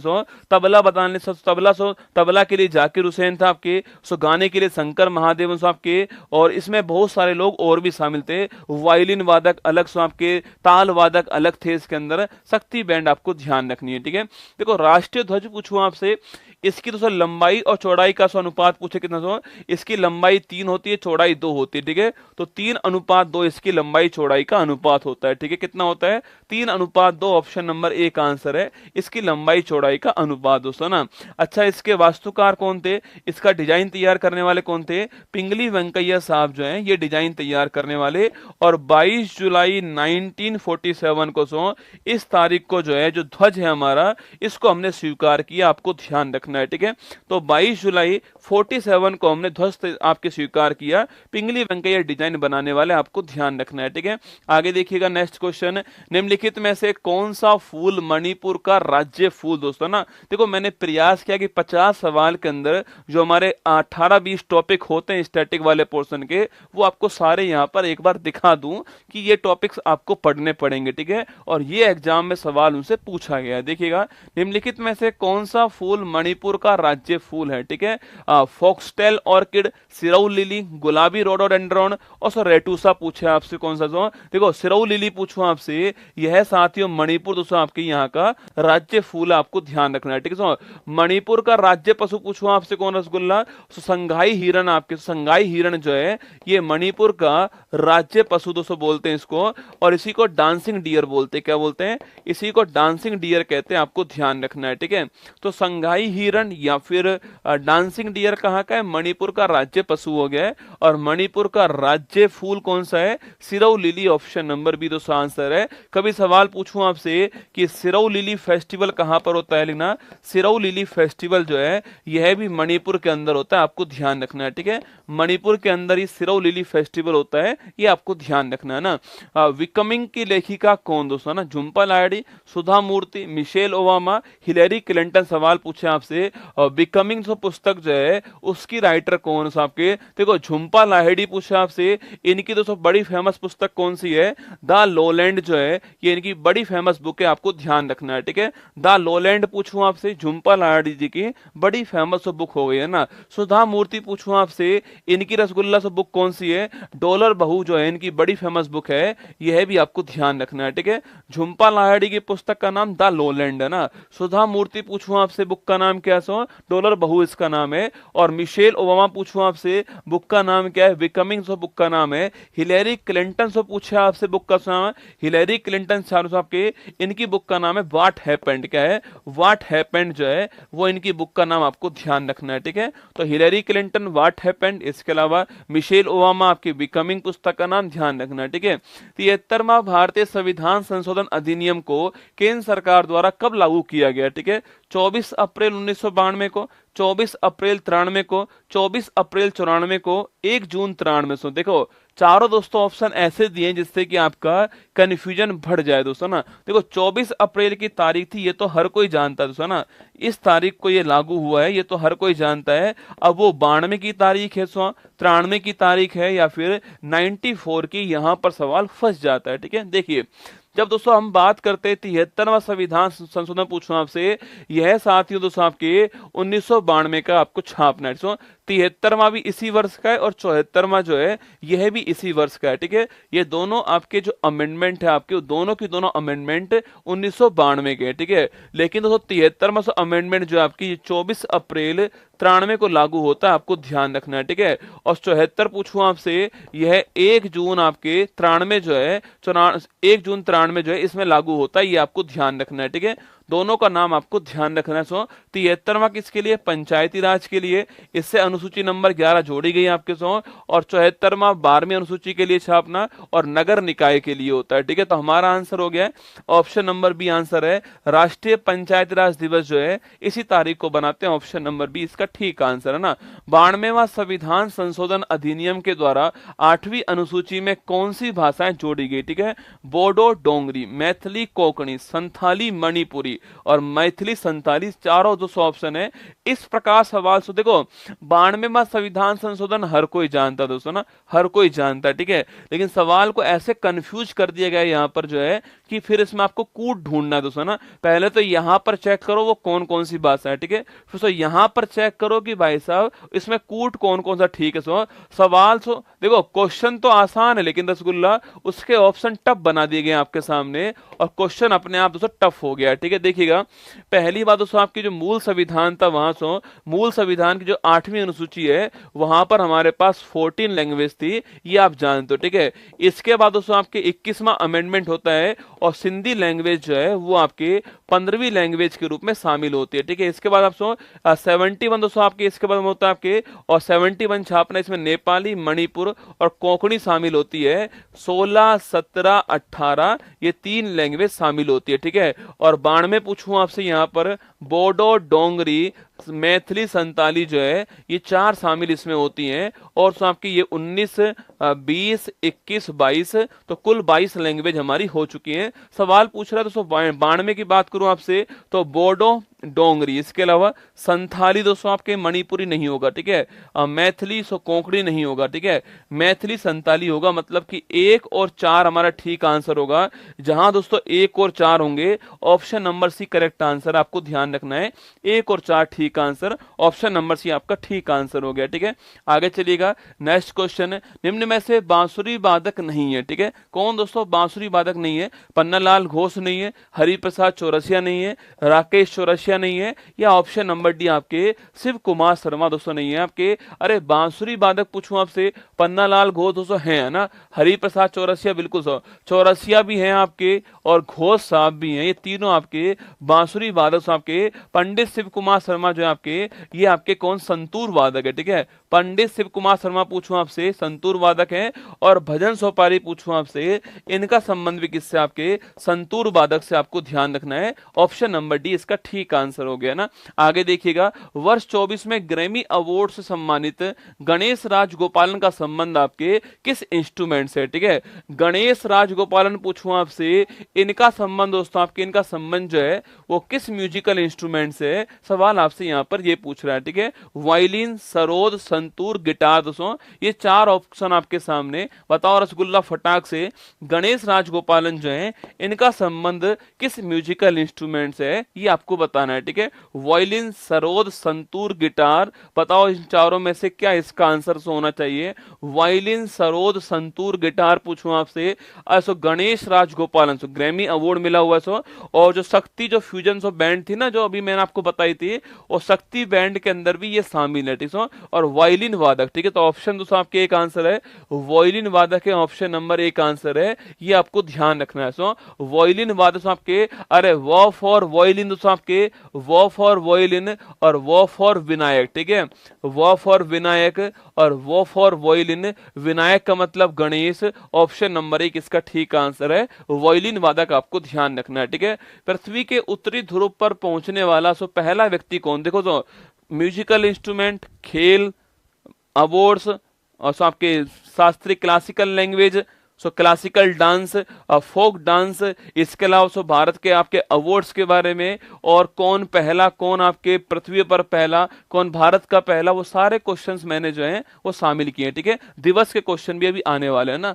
पृथ्वी के उत्तरी ध्रुव नॉर्थ पोल पर सो पहुंचने वाला पहला व्यक्ति कौन आपके, देखो एक होता है नॉर्थ पोल, एक होता है साउथ पोल। ठीक है, सो नॉर्थ पोल पे पहुंचने वाला कौन आपके, रॉबर्ट पियरी जो है, ये नॉर्थ पोल पे पहुंचने वाला, आपको ध्यान रखना है। ठीक है, तो रॉबर्ट पियरी पूछूं आपसे, नॉर्थ पोल पे पहुंचने वाला। सो और साउथ पोल पूछूं आपसे, यहां पहुंचने वाला आपके, यहां पहुंचने वाला छापना सो एमंडसन जो है आपके, ये साउथ पोल पे पहुंचने वाला। ठीक है, साउथ पोल पे कौन पहुंचा, एमंडसन पहुंचा, और नॉर्थ पोल की बात करूं कौन पहुंचा, रॉबर्ट पियरी पहुंचा, आपको ध्यान रखना है। ठीक है, तो नॉर्थ पोल पे पहुंचने वाला रॉबर्ट पियरी और साउथ पोल पहुंचने वाला एमंडसन, इन दोनों का नाम आपको ध्यान रखना है। ठीक है, और वहीं दोस्तों आपके यूएनओ के पहले महासचिव कौन थे, ट्रिगवेली थे, नॉर्वे वाले, सुना। और मैगलेन पूछूं आपसे, जो अर्थ है आपके पृथ्वी है उसका चक्कर लगाने वाला पहला व्यक्ति कौन, मैगलेन था, ये भी आपको ध्यान रखना है। ठीक है, आगे देखिए, अंतरराष्ट्रीय ओलंपिक समिति की मेंबर बनने वाली पहली भारतीय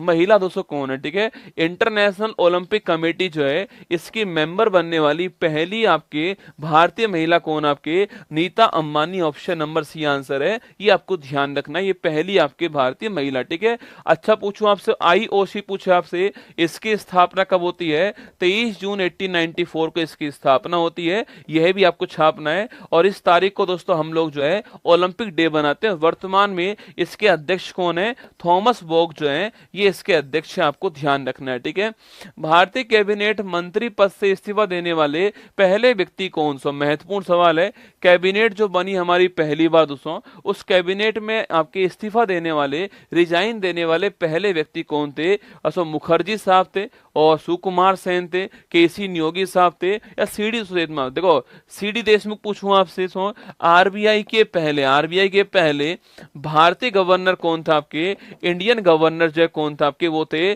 चिंतामणि देशमुख साहब जो है, वो आपके आरबीआई के पहले भारतीय गवर्नर। ठीक है, सो ऑप्शन नंबर सी पूछूं आपसे, केसी नियोगी, तो छापना आपके पहला जो फाइनेंस कमीशन था इसके हेड कौन थे, वो केसी नियोगी, आपको ध्यान रखना है। ठीक है, सुकुमार सेन पूछूं आपसे, यह कौन दोस्तों आपके इलेक्शन कमीशन जो है इसके चीफ इलेक्शन कमिश्नर कौन थे पहले, वो थे आपके सुकुमार सेन। ठीक है, और जो हमारा सवाल पूछा है, कैबिनेट से रिजाइन देने वाले पहले कौन था आपके, मुखर्जी साहब, ऑप्शन नंबर 1 ठीक आंसर है ना।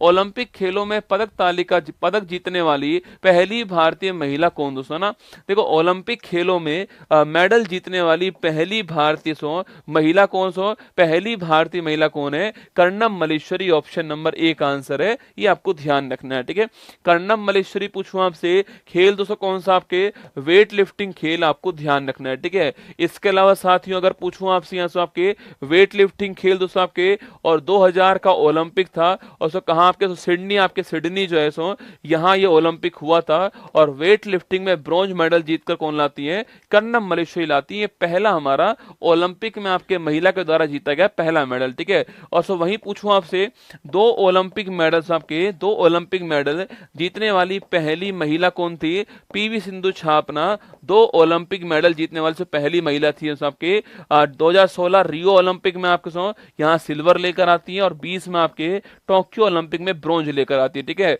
और एक ही ओलंपिक में लिखना, एक ही ओलंपिक में 2 मेडल जीतने वाली कौन आपके, मनु भाकर हैं, इनका नाम भी आपको छापना है। एक ही ओलंपिक, सो पेरिस पहला ओलंपिक है, पेरिस ओलंपिक के अंदर मनु भाकर शूटिंग के अंदर आपके 2 ब्रॉन्ज लेकर आई, आपको ध्यान रखना है। ठीक है, तीनों क्वेश्चन आपसे पूछ सकता है। ठीक है, अच्छा सिल्वर जीतने वाली पहली महिला पूछे आपसे, सिल्वर जीतने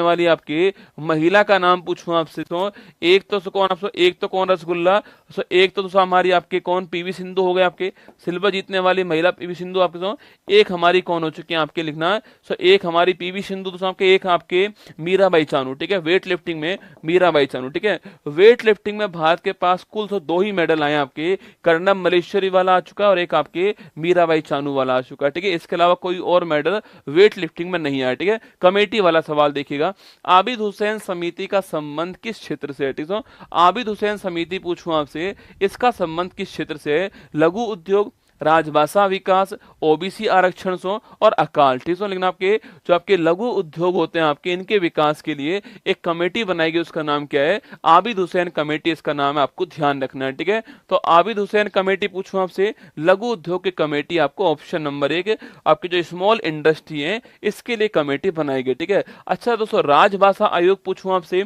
याद कीजिए बेटा दोस्तों आपके, अरे बीजी खरे आयोग कौन सा है? बीजी खरे आयोग जो है इसका संबंध किससे है? इसका संबंध दोस्तों आपकी जो राजभाषा है, जो ऑफिशियल लैंग्वेज है, इसके डेवलपमेंट से, ठीक है। तो बीजी खरे आयोग पूछा आपसे, राजभाषा के विकास के लिए बीजी खरे दोस्तों आयोग, ठीक है। वहीं ओबीसी पूछूं आपसे, सो ओबीसी आपके सब क्लासिफिकेशन पूछे आपसे। अच्छा बताओ सो कौन सी कमेटी बनती है आपके ओबीसी के अंदर? सब क्लासिफिकेशन होना चाहिए, इसके लिए कमेटी कौन सी बनती है आपको बताना है, ठीक है। हमारा आंसर तो ऑप्शन नंबर 1 हमारा ठीक आंसर, ठीक है। भारत में कर सुधार के लिए 1991 में किस समिति का निर्माण किया गया, ठीक है? स्वामीनाथन कमेटी, कस्तूरी रंगन कमेटी, भगवती कमेटी दोस्तों आपके, और राज चलिया कमेटी, ऑप्शन नंबर डी है। टैक्स रिफॉर्म्स आपके, टैक्स रिफॉर्म की बात अगर करेंगे दोस्तों तो टैक्स रिफॉर्म के बारे में चलिया समिति आपको ध्यान रखनी है, ठीक है। टैक्स रिफॉर्म की बात करूं दोस्तों आपके, तो वहां पर आपको एक कमेटी ध्यान रखनी है, उसका नाम क्या है? चलिया कमेटी आपको ध्यान रखनी है। टैक्स रिफॉर्म में आपसे सवाल पूछ सकता है, चलिए कमेटी आपसे पूछेगा, ठीक है। ऑप्शन नंबर डी हमारा ठीक आंसर है, ये आपको ध्यान रखना है, ठीक है। वहीं दोस्तों पूछूं आपसे, कस्तूरी रंगन पूछा आपसे, याद किसो? अरे न्यू एजुकेशन पॉलिसी 2020 जो है वो कमेटी कौन सी छापना? कमेटी आपके कस्तूरी रंगन कमेटी आपको ध्यान रखनी है, ठीक है। राष्ट्रीय पंचायती राज दिवस कब सेलिब्रेट हुआ है ना? देखो राष्ट्रीय पंचायती राज दिवस पूछूं आपसे, यह 24 अप्रैल को हुआ है, ऑप्शन नंबर बी इसका ठीक आंसर है। अभी मैंने बताया क्यों सेलिब्रेट हुआ, ठीक है। अच्छा दोस्तों, अगर पूछूं आपसे 25 अप्रैल डेट पूछा आपसे किसकी है? मलेरिया डे छापना आपके 25 अप्रैल दोस्तों ना। 23 अप्रैल पूछूं आपसे, बुक्स और कॉपीराइट डे कब होता है आपके? यह 23 अप्रैल को होता है, ठीक है। और 22 अप्रैल पूछूं आपसे, 22 अप्रैल छापना जैव विविधता दिवस जो है ये 22 अप्रैल को होता है, ये भी आपको ध्यान रखना है, ठीक है। चारों की डेट आपके सामने, ऑप्शन नंबर बी जो है वो हमारा करेक्ट आंसर 24 अप्रैल ना। भारत में प्रतिदिन राष्ट्रीय बालिका दिवस कब सेलिब्रेट होता है? देखो राष्ट्रीय बालिका दिवस पूछूं आपसे, इसकी तारीख से कौन सी आपके? अरे राष्ट्रीय बालिका दिवस की तारीख कौन सी है? 24 जनवरी, ऑप्शन नंबर डी आंसर है। राष्ट्रीय बालिका दिवस कब होता है? तो राष्ट्रीय बालिका दिवस जो है वो आपके 24 जनवरी को होता है, ऑप्शन नंबर डी इसका ठीक आंसर है, ये आपको ध्यान रखना है, ठीक है। निम्नलिखित में से किस दिन विश्व कंप्यूटर साक्षरता दिवस जो है वो सेलिब्रेट दोस्तों होता है? वर्ल्ड कंप्यूटर लिटरेसी डे पूछा आपसे, इसकी डेट कौन सी है ये आपको बताना है, ठीक है। तो वर्ल्ड कंप्यूटर लिटरेसी डे से पूछा आपसे, इसकी डे से कौन सी आपके? अरे 22 दोस्तों अप्रैल छापना, 22 अप्रैल को आपके पृथ्वी दिवस जो है वह सेलिब्रेट दोस्तों होता है। 22 मई को कौन सा? 22 मई को जो है वो आपका जैव विविधता दिवस जो है वो 22 मई को होता है, ठीक है। 22 मई को बायोडाइवर्सिटी डे होता है और आपके 22 अप्रैल को पृथ्वी दिवस होता है, इसको ठीक करना, ठीक है। 22 अप्रैल ठीक करना, पृथ्वी दिवस होता है, ये सवाल आपसे पूछ सकता है। हमने पूछा आपसे कि वर्ल्ड कंप्यूटर लिटरेसी डे पूछूं आपसे, तारीख कौन सी आपके? 2 दिसंबर की तारीख, ऑप्शन नंबर बी छापना। वर्ल्ड कंप्यूटर लिटरेसी डे जो है ऑप्शन नंबर बी छापिएगा, 2 दिसंबर की तारीख को होता है, आपको ध्यान रखना है, ठीक है। भारत में नेशनल स्टैटिक्स डे पूछे आपसे, कब सेलिब्रेट दोस्तों होता है? अरे सांख्यिकी दिवस पूछूं आपसे, तारीख कौन सी है? 29 जून की तारीख है, ऑप्शन नंबर से डी आंसर है। अच्छा किसका बर्थडे आपके? पीसी महालनोबिस साहब जो है इनका हैप्पी बर्थडे आपको ध्यान रखना है, ठीक है। पीसी महालनोबिस साहब जो है इनका हैप्पी बर्थडे दोस्तों इस तारीख को होता है। बाकी दोस्तों आप जानते हो सेकंड जो आपके 5 ईयर प्लान है उसकी रूपरेखा तैयार करने वाले कौन थे? यही थे, आपको नोट करना है। और नेशनल स्टैटिक डे आपके इन्हीं के बर्थडे पर होता है, 29 जून की तारीख आपको ध्यान रखनी है, ठीक है। आगे बढ़िए, कोटोपैक्सी एक दोस्तों आपके एक्टिव वोल्केनो है और ये कहां पर स्थित, ठीक है। कोटोपैक्सी पूछूं आपसे, कहां दोस्तों आपके लिखना? ईरान पूछे आपसे, यहां पर नहीं है दोस्तों ना। इक्वाडोर पूछे आपसे, यहां पर ये ज्वालामुखी आपके से यहां पर स्थित है, ये आपको छापना है। कोटोपैक्सी पूछूं आपसे, ये यहीं पर दोस्तों आपके, और एक और लिखना चिम्बेरजो, ठीक है। कोटोपैक्सी कोटोपैक्सी और चिम्बेरजो, ये दोनों वोल्केनो कहां पर है? दोनों वोल्केनो जो है वो इक्वाडोर के अंदर आपको ध्यान रखना है, ठीक है। कौन कौन से? कोटोपैक्सी और चिम्बेरजो आपको ध्यान रखना है, इक्वाडोर, है ना। इंडोनेशिया पूछूं आपसे, यहां पर साथियों से आपके माउंट मेरापी पूछूं आपसे, माउंट मेरापी, माउंट सिनाबुंग से आपके माउंट सिनाबुंग, माउंट ईबू दोस्तों आपके। इसके अलावा क्राकातोआ ज्वालामुखी जो है, ये चारों वोल्केनो कहां पर? आपके इंडोनेशिया में, ठीक है।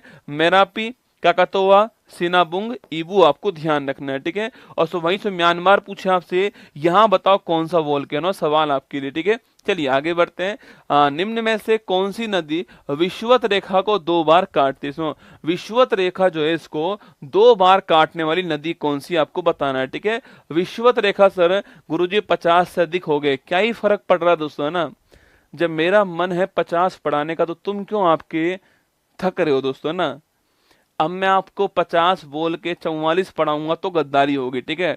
पर दोस्तों अगर मैं 60 लिख के आपको ना 60 लिखूंगा, तो आप में से कुछ लोग जो हैं उनका माइंड खराब होगा, गुरुजी 60 सवाल पढ़ाओगे। हाँ, मैं धोखा करने वाला इंसान दोस्तों हूँ, ठीक है। धोखा करने में मैं एक्सपर्ट हूँ रसगुल्ला, शुरू से धोखा करने में एक्सपर्ट रहा हूं मैं आपके। मैं 60 बोल के 50 कराता हूँ, सॉरी 50 बोल के 60 कराता हूँ, ये मेरी खून के अंदर है, ठीक है। मैं पहले 50 बोलूंगा, फिर आपको 60 कराऊंगा दोस्तों आपके, और फिर ले दे के आपको 65 तक ले जाऊंगा, और फिर दोस्तों अंत में 70 कर दूंगा आपके लिए। ये सूचना आपके लिए, ठीक है। हाँ, मैं ऐसा ही हूँ, ठीक है।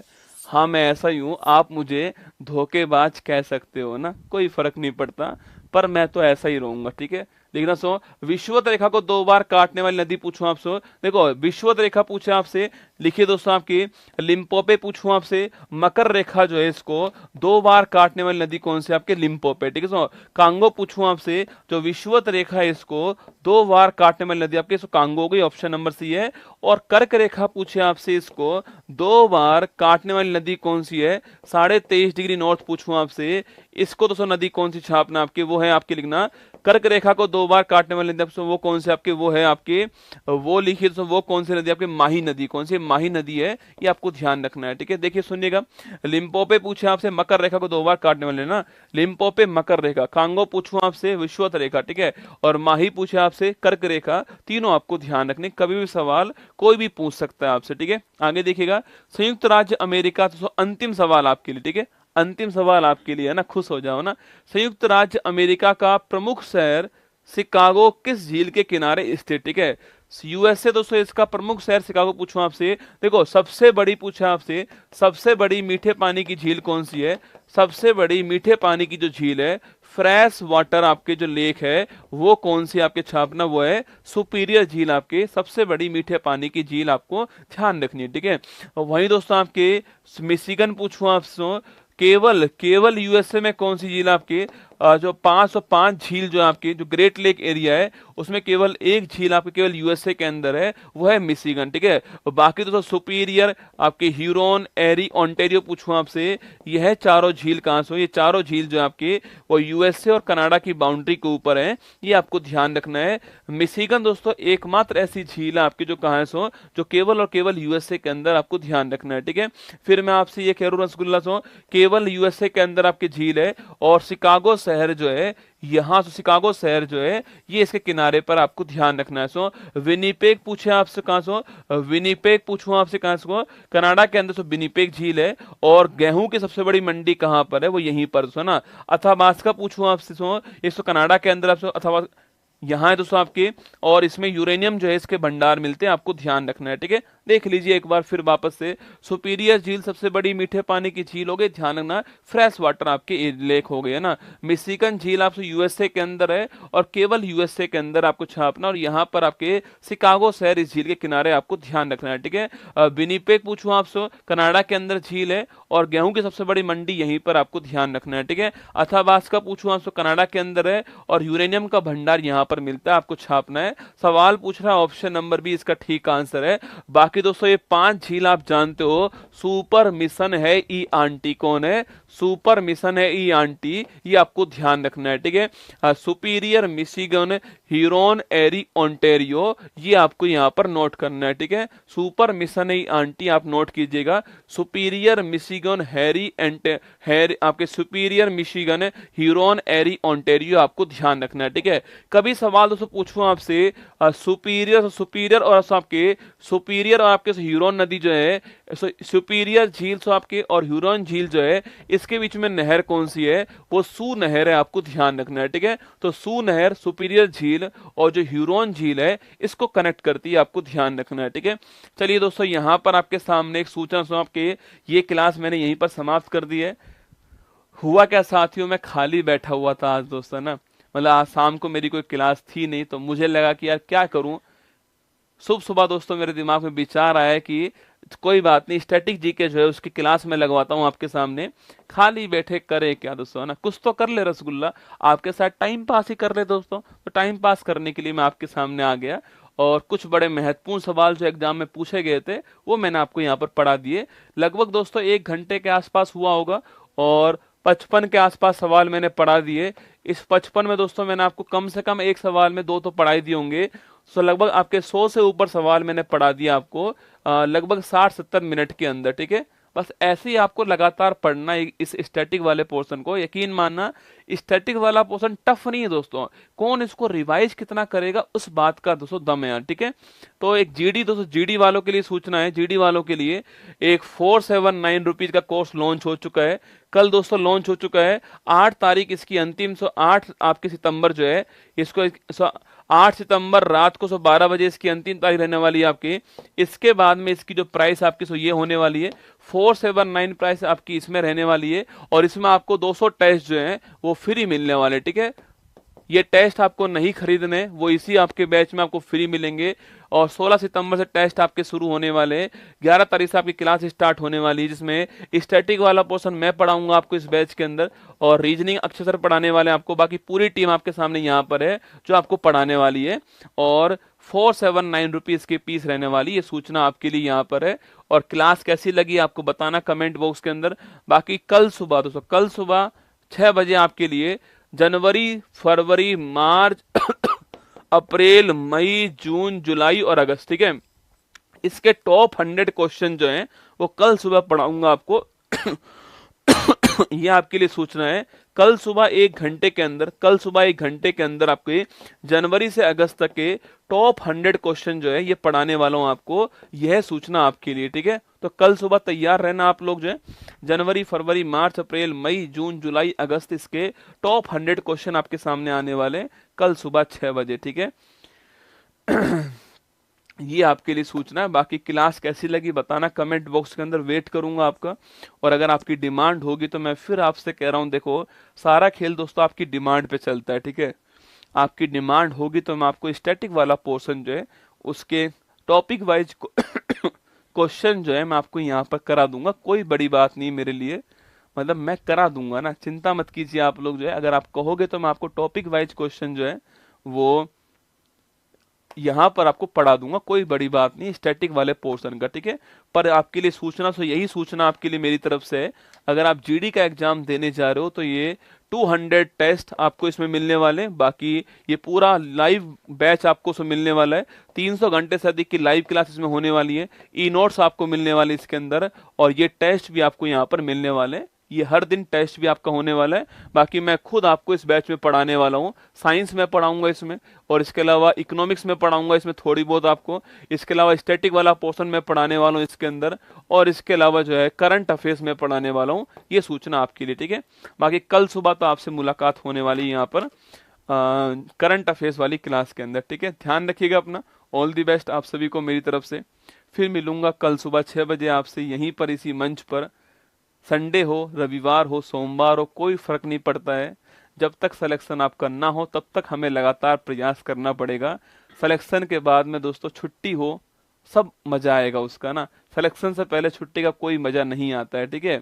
अगर आपको इन पर भरोसा हो, अगर आपको हाथ की लकीरों पर भरोसा हो तो जो इनमें लिखा है आपको वही मिलने वाला है। लेकिन अगर आपको भरोसा खुद की मेहनत के ऊपर है तो जो आप चाहोगे वो लिख जाओगे इन लकीरों के अंदर, ये आपको ध्यान रखना है। ठीक है, चलिएगा, जय हिंद, ध्यान रखना। सो अरे मैंने कब कहा बेटा आशापूर्णा देवी को 60 में मिला? दोस्तों मैंने तो नहीं कहा, मैंने ये कहा है कि आशापूर्णा देवी पहली महिला है जिनको ज्ञानपीठ अवार्ड मिला है ना। मैंने वर्ष का जिक्र नहीं किया था, ठीक है, वो आपने अपनी मर्जी से मान लिया है, ठीक है, मैंने जिक्र नहीं किया है ना।